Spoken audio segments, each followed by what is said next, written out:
Olá, meus amigos da Central do Livro de Mórmon. É um prazer falar com vocês. Eu pensei, quem seria o homem mais solitário que já existiu na humanidade toda? Então pensei, o Amir Klink, aquele navegador solitário, ou talvez o personagem Robinson Crusoe, que ficou anos isolado numa ilha, ou alguns eremitas que ficam isolados do mundo durante anos.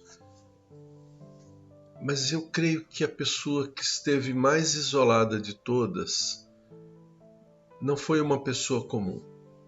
Eu pensei até no astronauta Michael Collins, porque ele foi o homem que, quando na Apollo 11, o Neil Armstrong e o Buzz Aldrin pousaram na Lua, ele ficou no módulo e ele contornou a órbita da Lua, onde ele ficou por algum tempo, totalmente longe de tudo, sem conexão de rádio, porque ele estava numa área em que nenhum rádio pegava, e por algum tempo ele ficou totalmente isolado, sem poder ver a Terra, longe de todo.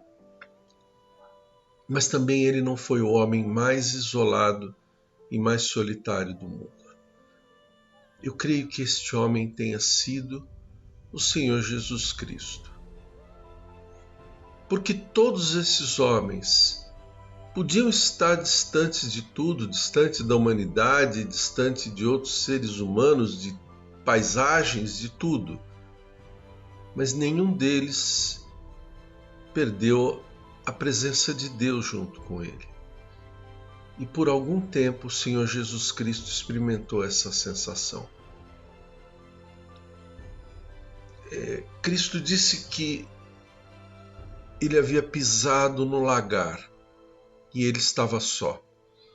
As pessoas não sabem o que é o lagar, qual a importância dessa analogia. Eu vou explicar. O sacrifício expiatório do Senhor Jesus Cristo é comparado frequentemente com o processo de extração de azeite, onde as azeitonas, as sementes das oliveiras, são espremidas. E elas são espremidas com um peso muito gigantesco. É muita coisa que se faz para poder extrair o óleo dessas sementes. Então o sacrifício de Cristo é comparado com ele sendo esmagado pelo diabo. Quando Cristo tomou sobre si os pecados do mundo, quando ele tomou o cálice, é como se ele tivesse pisado no lagar, onde as azeitonas são esmagadas. E ali, sem poder contar com a ajuda de Deus naquele momento, Cristo disse: eu pisei no lagar e eu estava só. E ali ele foi deixado a sofrer as bofetadas de Satanás e pôde então experimentar a dor, uma dor maior do que qualquer um de nós seria capaz de suportar. Mas não só isso, uma dor maior do que qualquer um de nós consegue imaginar. Todas as coisas na vida de Cristo foram superlativas. A sua bondade, o seu amor, a sua capacidade de compreensão, o seu poder, mas também a sua dor. Uma dor tamanha que mesmo ele sendo o maior de todos, temeu e tremeu. E pediu ao Pai que, se fosse possível, que ele fosse poupado. Mas que no final que fosse feita a vontade do Pai. Cristo não foi poupado. Ele foi esmagado e naquele momento no lagar ele estava sozinho.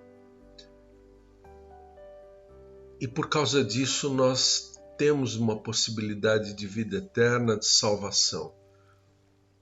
Por causa daquele grandioso, gigantesco e infinito sacrifício. Algumas pessoas, quando falamos sobre a grandiosidade de Cristo, da sua perfeição, elas falam assim: olha, mas ele era Cristo, né? Quem sou eu? Mas o Senhor nos dá bênçãos e provações compatíveis com aquilo que nós somos.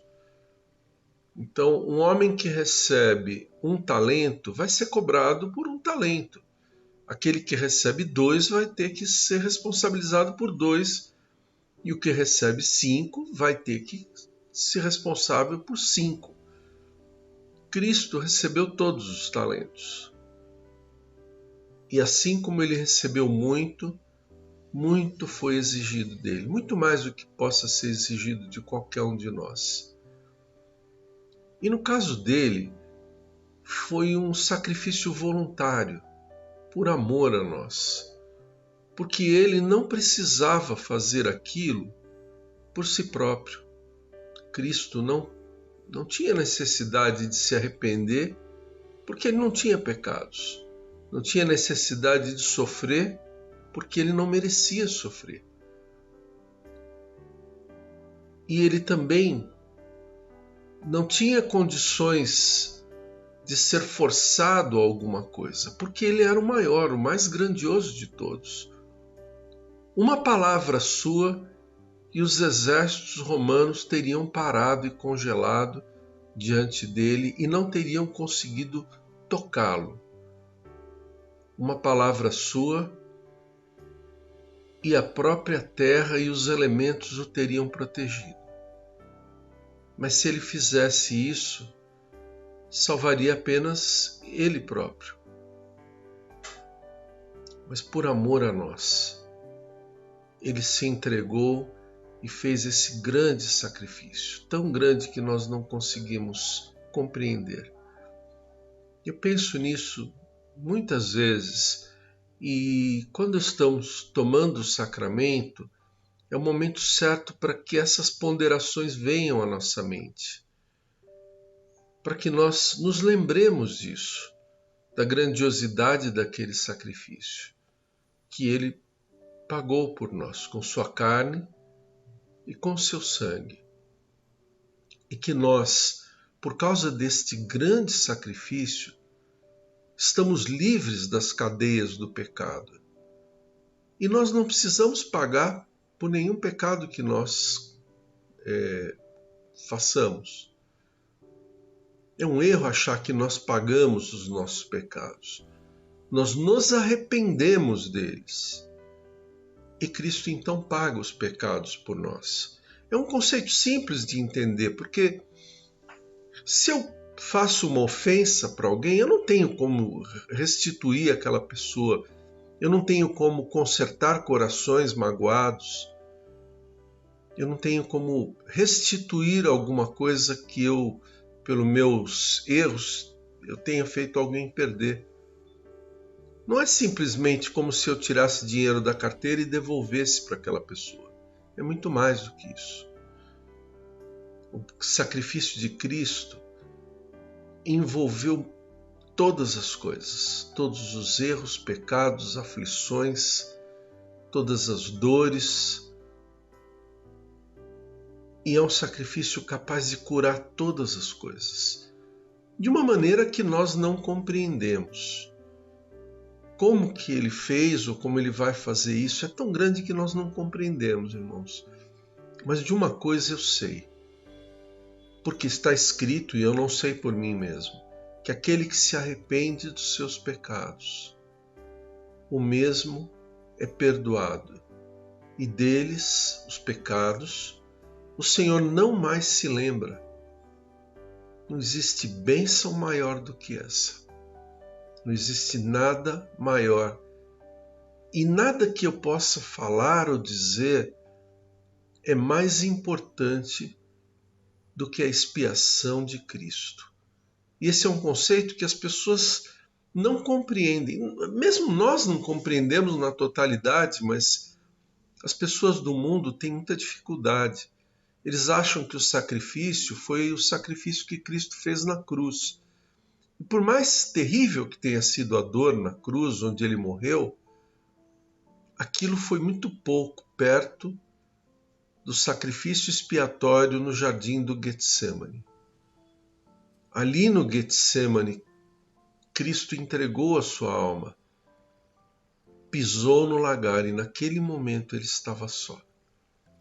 Se nós, durante o sacramento, pudermos ponderar sobre isso,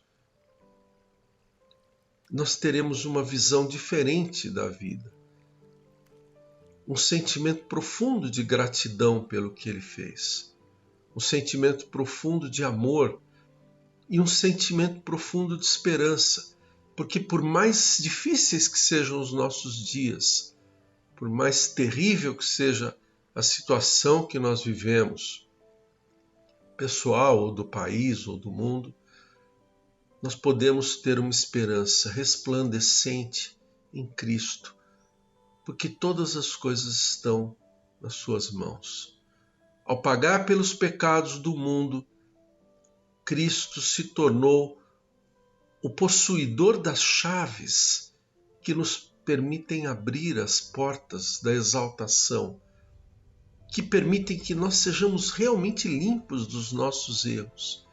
E todas as pessoas podem ser limpas dos seus erros com a única condição de aceitar as condições do convênio estabelecido por Cristo. E esse convênio é o batismo. E esse batismo é renovado a cada semana. Todas as semanas, ao tomarmos dignamente um copinho com água e comemos dignamente um pedacinho do pão, que representam respectivamente o sangue e o corpo de Cristo. É onde nós nos tornamos parceiros de Cristo nisso. E podemos assim herdar a vida eterna. Cristo não era perfeito porque nasceu perfeito e iria ser perfeito sempre. Ele não cometeu erros e pecados porque venceu as tentações. Porque assim como nós, Cristo também foi sujeito às tentações. E para falar a verdade, tentações muito maiores do que as que nós temos. Quando foi levado ao deserto, quando Cristo foi ao deserto, na verdade, orar,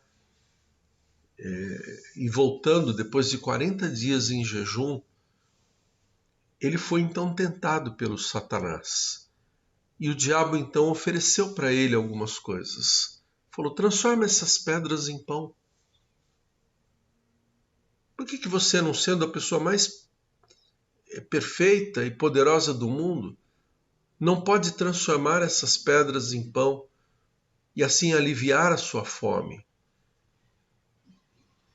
Cristo não escolheu o caminho mais fácil. Ele poderia ter transformado as pedras em pão, como ele transformou a água em vinho. Mas ele não o fez. Ele suportou e provavelmente foi até uma padaria e pagou e comeu o pão no devido tempo, sem cruzar as fronteiras. Assim como, por exemplo, um casal que resolve esperar para o casamento para poder ter o seu relacionamento, ao invés de ter as bênçãos magníficas entregues por Satanás. Nós temos que esperar o momento certo para todas as coisas.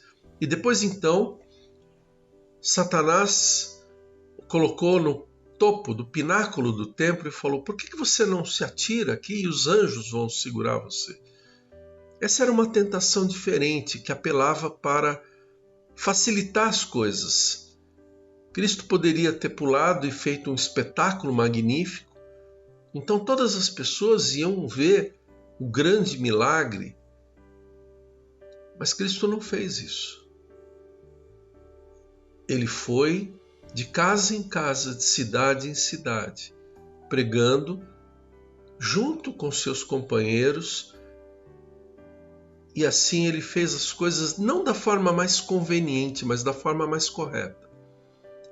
E por fim, vendo que Cristo não cedia para tentações da carne, nem para tentações do ego, Satanás então falou, tá bom, então você se ajoelha e eu vou te dar todas as coisas, todas as riquezas, todas as coisas que o mundo pode oferecer. Então Cristo expulsou Satanás. Cristo receberia toda a honra e toda a glória do mundo, mas ela não seria entregue por Satanás. Ela seria conquistada e entregue por Deus da maneira certa, no tempo certo. Isso é o espírito da expiação. Esse é o espírito do sacrifício que Cristo fez por nós, pelo qual podemos ser salvos. Muito obrigado por todo o seu carinho e até o próximo vídeo.